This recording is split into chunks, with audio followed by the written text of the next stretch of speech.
Hello, everybody. Welcome back to Situationship with Bruce. With me, Bruce, the host. I would like to tell everybody and remind everyone to actually subscribe to my YouTube and tap the notification button. We are privileged to host someone, and I believe by the end of the show, you'll all have picked something from what we're going to be discussing today. Remember last time I promised that the next time we are on set, I'm going to be continuing from the conversation we last had that was in the previous episode. Well, I'll let my guest introduce herself. Hello, everyone. Thank you, Bruce, for bringing me here. Okay. My name is Kateme Evelyn Senono. Well, Madam Evelyn, today, my first question that I really want you to tackle and maybe throw light on is there a particular age at which someone should start looking for money or start making money or involve themselves in things that bring about money? I think there's no particular age. Okay. Children should be brought up knowing what money is and the reason why we should have money and how we should get money. Because when I look at so many children now, they don't know how their parents got the money, so they actually want to get sick, and money has always brought them issues because they feel money should find them wherever they are. But you could start with small things at home. 12 is fine, but they should start early. When you talk about it should all start from the upbringing. I think today our viewers today want to understand who is a mentor and what is the role of a mentor. Someone you seek information from. Okay. Yes. If I wanted you to be my mentor, we have to have some things in common or something I admire about you. Okay. And you're ready to share information about how you got there. From the age of 12 to maybe 20-something to have a mentor? I would say 20, because usually at that age people are at university and now they're sure of what they want in life. Okay. I'm very sure by the time someone gets to university, they know what they want to be. And they have a reason why they want to be what they want to be. Okay. Yes. So then, looking at mentors, most of the people today are taking their parents to be mentors. And then as per statistics, it's said that 80% of a child's wellness comes from the relationship the parents at home have. And they have with the children, and they have even between themselves as a mother and a father. That's very true. It's very true. Yeah. Thank you. So, basing on that, would you attribute this issue that children today end up going into things that are actually not related to what they should be doing? If I may say, some go to start doing drugs, some drop out of school, those things. Would you attribute those things increasing today to many parents today not being so close in their relationships? Yes. First of all, parents lately have no time, not intentionally, but because of what is taking them. Yes, you find a parent has the schedules are the same. They live today. The jam is terrible. Even if they wanted to talk to their children, maybe in the morning, they prefer that they give them to school vans or shuttles to take them to school, so they will not see much. So they will learn from what the friends are talking about. If my children are going with other children with bad vices, chances are very high that they will actually also copy. But the issue is the schedules today. Someone wants to be at work at say 7:30, and they're not maybe living very near where they work from, and they have children. So lately the children are in the hands of teachers, maids, and drivers. Yes. That's true. Yes. So if these people that they're living with are not living upright, the higher chances that these children will also do the same. Okay. Yes. But I think as a mother, you always have to find a way. At least a Sunday. If you work Monday to Sunday, at least there is a day you have leave. Okay. Find any little time and sit with the children, sit with your child, and talk to them about what they want to be, what they want to be in life, and all that.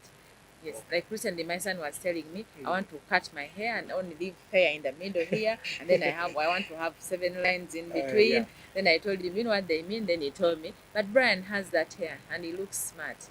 Then I told him he has reasons why he's doing that, but in my house you don't cut such hair. And I gave him my reasons.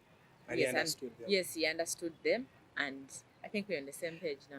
Okay, yeah, I think when a kid says that, most especially if it were me and the kids that I've really seen, it's because of the kinds of people they meet and the kind of people they associate with. Yes. So on that point, I would like to, how can someone get to know that the people that they associate with, the friends, the peers, how can someone get to know that those peers they are associating with are the right people they should associate with and they are really pushing them for development? Because at the end of it all, it's the friends that end up developing the person, and not the parents at some point. Yes. So I would say the friends take a big part in building who someone is going to be. So how can someone get to differentiate from a good peer group and a bad peer group?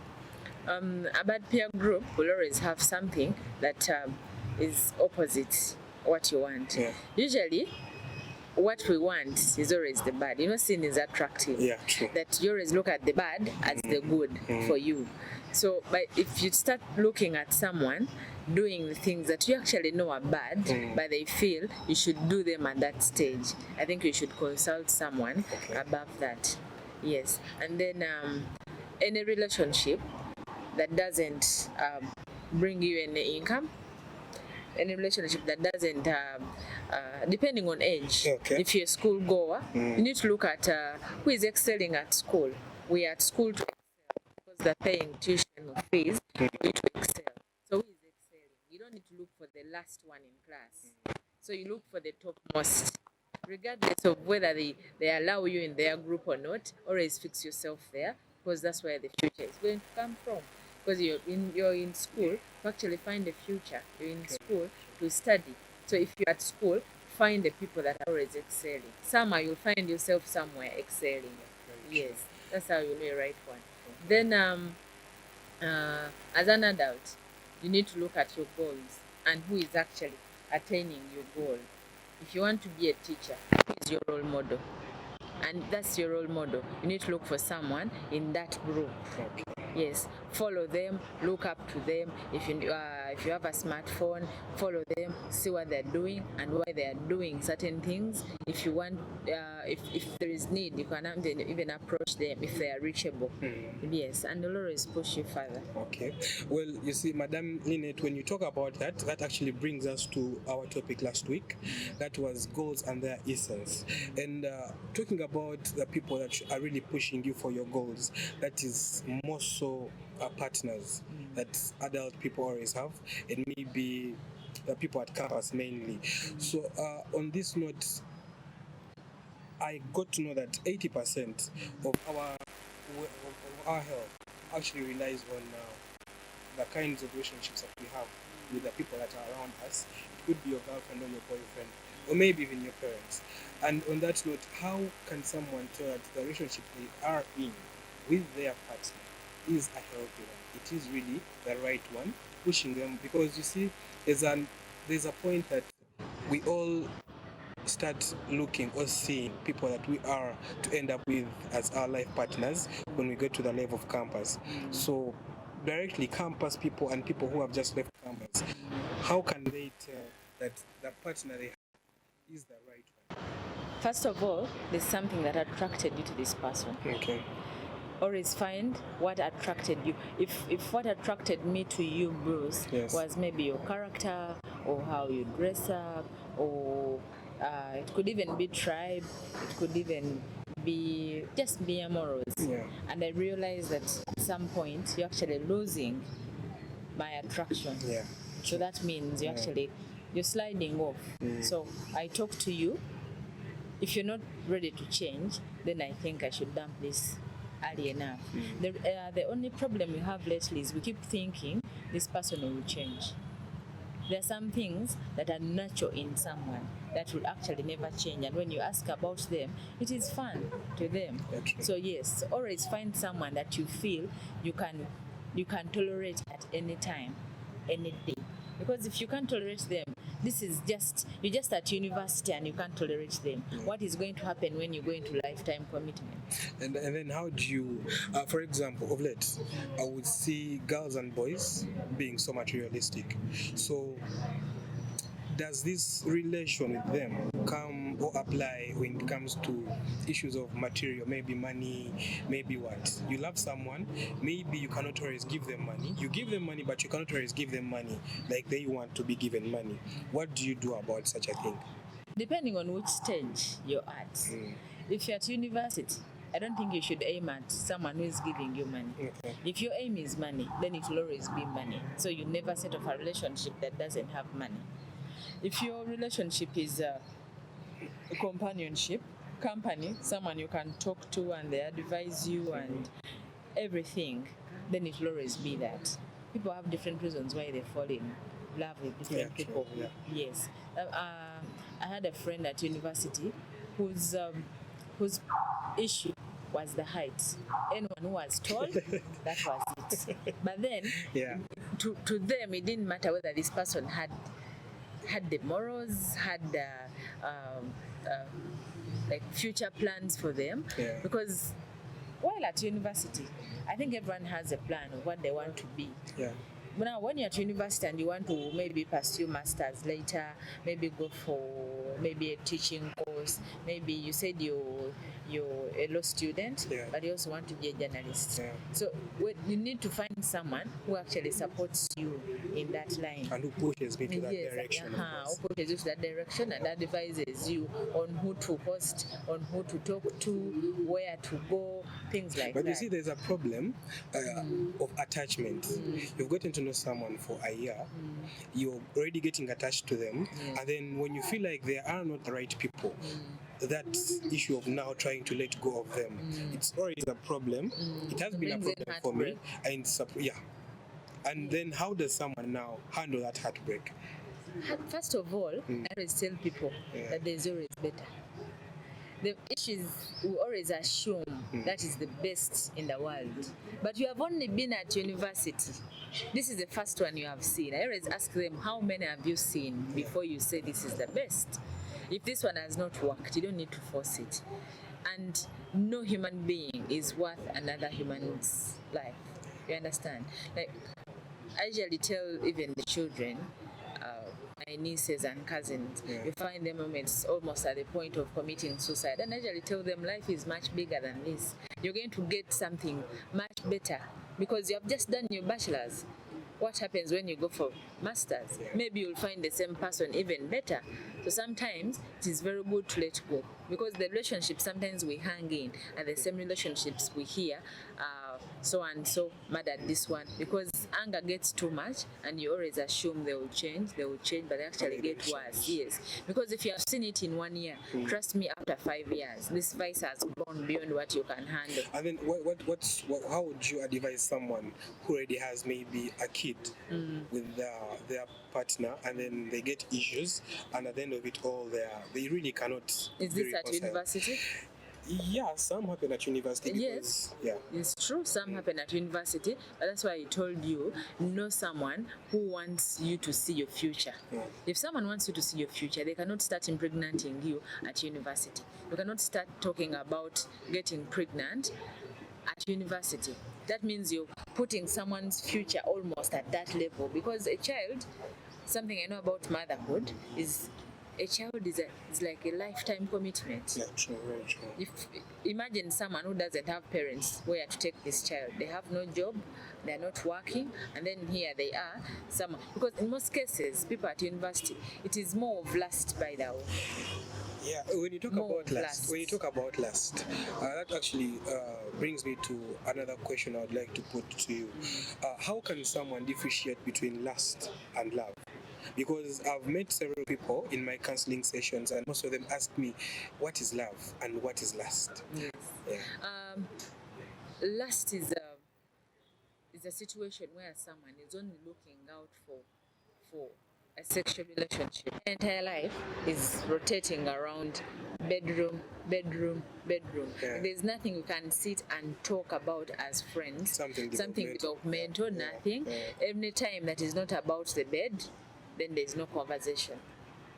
And usually, when it happens, that is the end of the relationship in most cases. Once it happens, it's the end of the relationship, and that means it was just lust. In most cases, the relationships that last the relationships that come into place out of love, they will always last because there's a reason why they started. Okay. Yes, and also lust is brought about by outer beauty.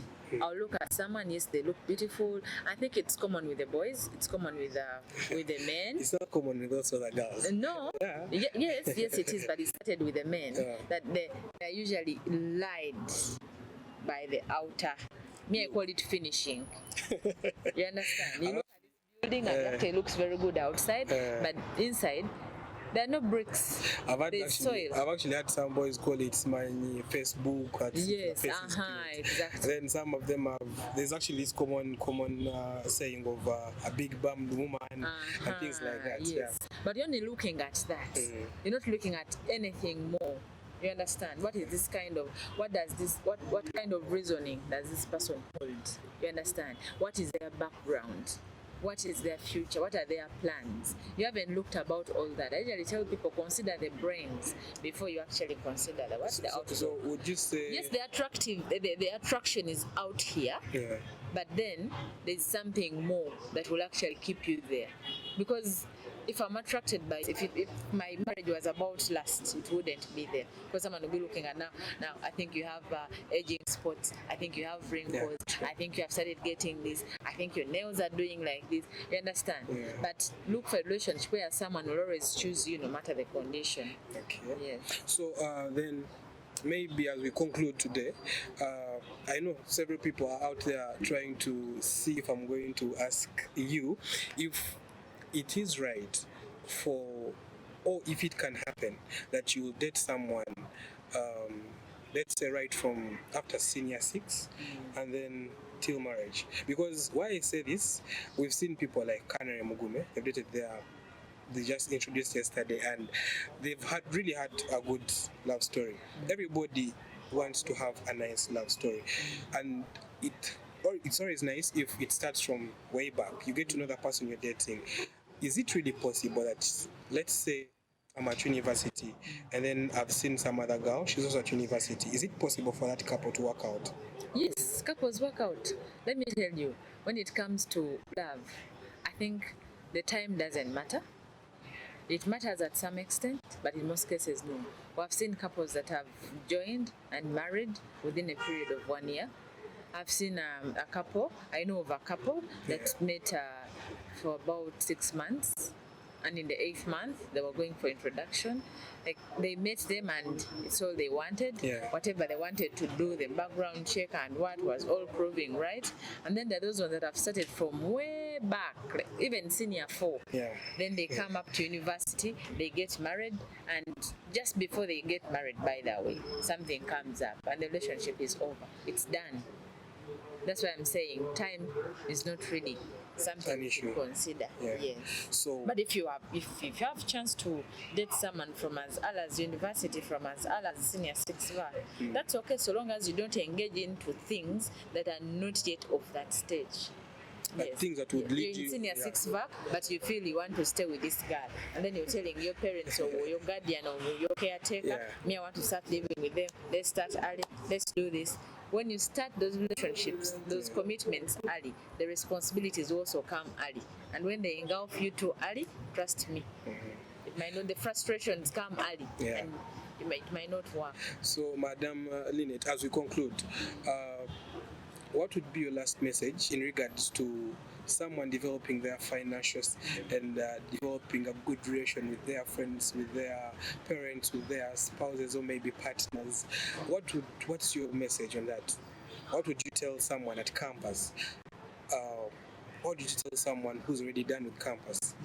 Someone that is actually aiming at looking for money so as to maybe take care of the parents or anything First of all, I would advise someone first build their career.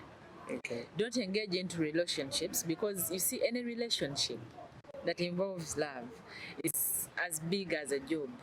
It is a job. People don't see it as a job, but it is actually a job. I actually had some friends who say it's a big big job. Yes, it's a big job. It's much bigger because there are lots of expectations from both sides. The other side has its own expectations, and you also have your expectations. So usually I advise that you first consider your career. If you need to pursue your master's, go do it. If you have a job, first settle in, see what it has to offer. If it doesn't work for you, find a way of applying for. You understand? When you have financial stability, any relationship will become sweeter. Yes, very few relationships have thrived where one partner is actually home.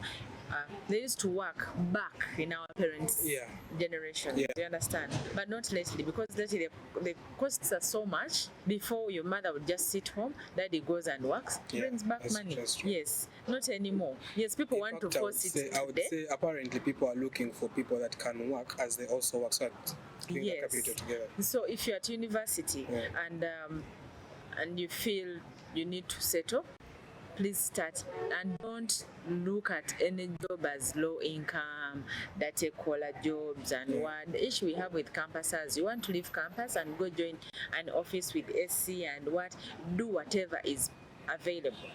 It is very easy to get a job when you have a job, but very hard to get a job when you're seated at home and just throwing your applications and going everywhere. You start small, even if it's selling pancakes or cassava crisps or making chips.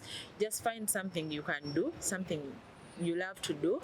Yes, if you love washing, I have a friend who actually, I think she even has a video on YouTube. She used to wash at university. Yes, she used to do laundry. I personally did laundry for all my lecturers at Makerere. Yes, and I used to earn an income. I used to get tuition.